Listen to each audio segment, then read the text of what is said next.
আসসালামু আলাইকুম। সবাই কেমন আছেন? তো বন্ধুরা দেখতেই পাচ্ছেন আমি আজকে প্রচণ্ড গরমে খুবই অস্থির হয়ে আছি। তো আমাদের যে ঘরের যে বারান্দা আছে সেখানে একটি ছোট চার্জার ফ্যান নিয়ে শুয়ে আছি। তো এর মধ্যে দেখতে পাচ্ছিলাম যে আসলে এত বাতাস হচ্ছিল বাহিরে, কিন্তু ঘরের ভিতরে ছাদের গরমে একদমই থাকা যাচ্ছিল না। তো এর মধ্যে আমার ছোট আব্বাজানও দেখতে পাওয়া যাচ্ছে যে সেও বাইরে দাঁড়িয়ে আছে। তো তাকে ইতিমধ্যে আমি ডেকে নিব এবং সে চলে আসবে।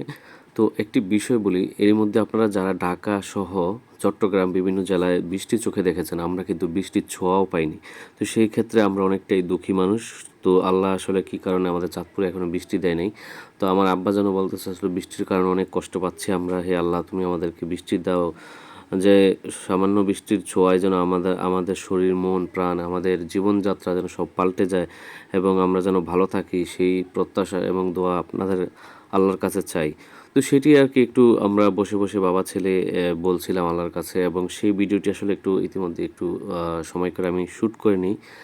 তো আপনাদের সামনে যেই বিষয়টি শেয়ার করার ছিল সেটি হচ্ছে আসলে আমরা চাঁদপুরবাসী কী কারণে কেন এখনও বৃষ্টির দেখা পাইনি সেটি আল্লাহই ভালো জানে। তো তারপরও আল্লাহর কাছে প্রতিদিনই আমরা চাইতেছি যে চাঁদপুরে কিছু বৃষ্টি হোক, এবং সামান্য বৃষ্টি হওয়া দরকার, যে আসলে মানুষের জীবনযাত্রার অনেকেই অতিষ্ঠ হয়ে যাচ্ছে এবং খুব খারাপ অবস্থার দিকে যাচ্ছে। এত গরম, মানে থাকা খুব কষ্ট হচ্ছে, তার মধ্যে বিদ্যুৎ চলে যাচ্ছে বিভিন্ন সময়ে।